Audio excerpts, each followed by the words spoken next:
dagpost. Dagpiger, dag i lange tøser. Hold op med det postyr. Ja. Nej! Hvad er der? Du står lige i mødingen. Ups. Kom, post. Ja. Ja. Jeg er så glad i dag, piger. Hvorfor det? Ja, i dag er post. I morgen er det torsdag. Ja, og så skal jeg på ferie. Nej, hvor skal du hen? Jeg skal til Portugal. Så skal du rent ned og holde fri, mærker vi nok. Ja, det er rigtig godt. Ja. Skal du se hjem og pakkepost? Som I der i et vældigt humør i dag, var piger. Ja. Her dufter altså også dejligt af kaffe, hva'? Ja, det kommer ned fra kaffekanden. Ja, det...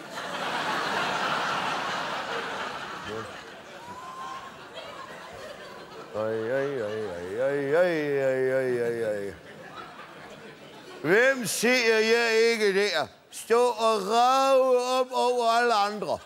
Om ikke det er Daniel Stidrik. Puha, pøj for en skidmaster. Ja, han har altså rigtig dårligt selskab. Nu skal de ikke komme for godt i gang, postmand Per. Kører i sin bil med sin lille akademi. Ja, og det synes I er morsomt. Ja, det synes vi. Jeg hedder Bo. Nå, det synes vi Ja, ikke. hvis I ikke holder op med det drilleri, så får I slængpost i dag. Ja, I gør ikke det. Godt ord Ikke igen. det. Ja. Lille posti. Det var.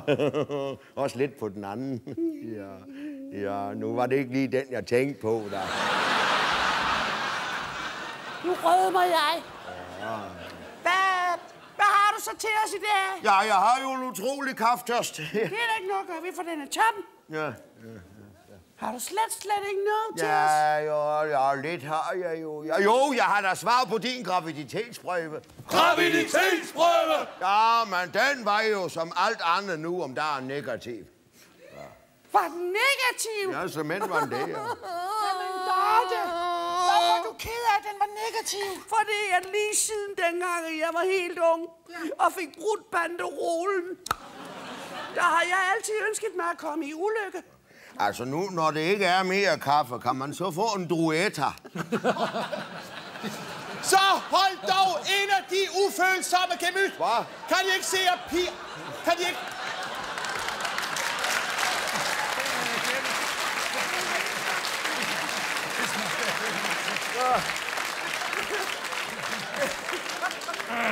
Kan I ikke se, at pigebørnene er lige ved at flække af gråd? Jo, men jeg skal også bare... have en glad duetta. Som du, der kan. Og det er en postordre. Ja, går nu. Så, Dorte, nu skal du ikke gøre det. Det er alt for hårdt. Nå, det må du undskylde. Hvorfor skal du trøste mig så hårdt? Det er fordi, jeg er fruen på hamre. Hør nu her. Ja. Dorte. Ja. Hvis du har prøvet det der, du ved nok. Så fortæl mig lige en ting. Gjorde det ondt? Ja. Lidt i den ene side. Men Dorte, var det slet ikke dejligt? Jo, meget i den anden side. Nå. Dorte. Ja. Fortæl mig, hvem var det sammen med? Så, Grete, nu tror jeg, du skal se at komme i gang med forårsrengøringen. Tror du det? Nej. Grete, du må tænke på, at vi skal have majfest i aften, og der skal være rent og fint. Og du skal jo også komme med en majstang. Nå, ja. Så du skal skynde dig at hente. Nå, ja. Skal jeg hente majstangen, ikke? Nå, jo, det er rigtigt. Ja. Det gør jeg med det samme. Det er godt. Står jeg? Didrik. Ja. Jeg er tosset med dig. Du er... Ja. Det er du ikke enig om, kan du høre. Så holder vi lige. Didrik, ved du hvad? Jeg elsker dig. Gør du det?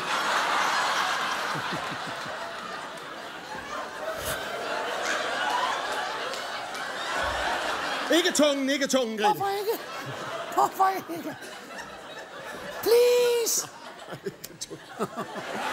Skal du have? Hold så op med den! Så.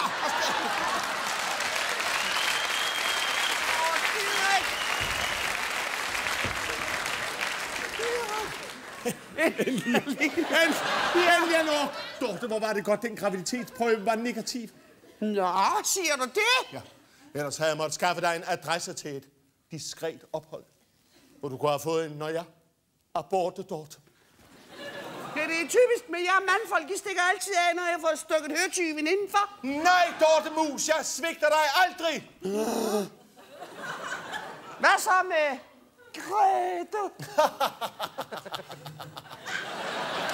Grete! Ja. Hun ligner en langturschauffør fra Riga. Ligger hun? Og hvad mere? Ja, der står der med sit dumme tørklæde og siger... Hun har hørt alt. Grete, skulle du ikke hente en majsstang?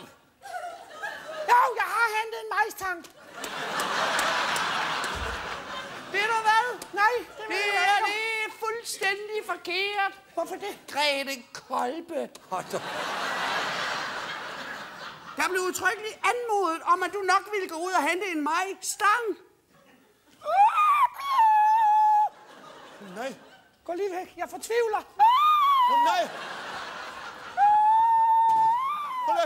Pas på! Hun styrter! Nej.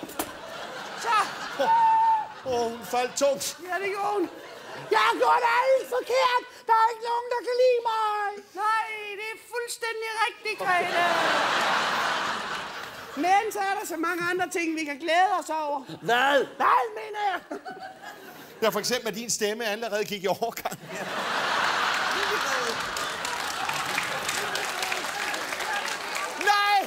Nej, vi skal da være ufattelig glade, fordi det er maj, og vi skal have majfest, og vi skal danse alle sammen om majstangen. Jamen, der er aldrig nogen, der gider danse med mig.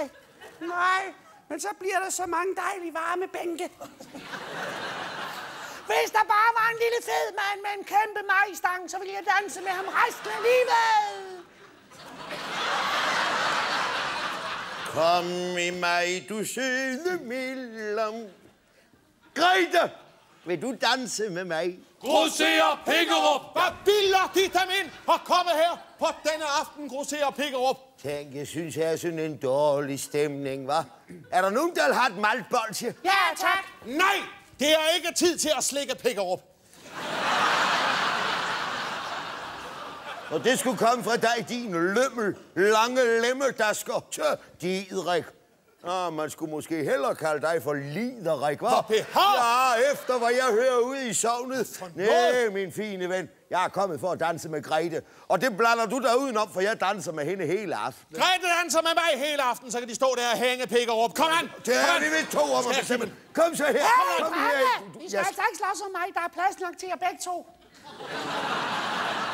Og så er der også mig. Pigerne har ret. Her står vi som to gamle kampaner, der kun tænker på at gale og gokke Pikkerup. Lad os på den ene aften slutte fred med hinanden. Ja, Stik den frem. det vil vi se. Nej, det kan jeg ikke. Hvorfor ikke? Nej, for i virkeligheden er jeg slet ikke den, I går tror, jeg er. Jo, du er. Nej, jeg er ikke. Vil det sige, at du bare har spillet Pikkerup?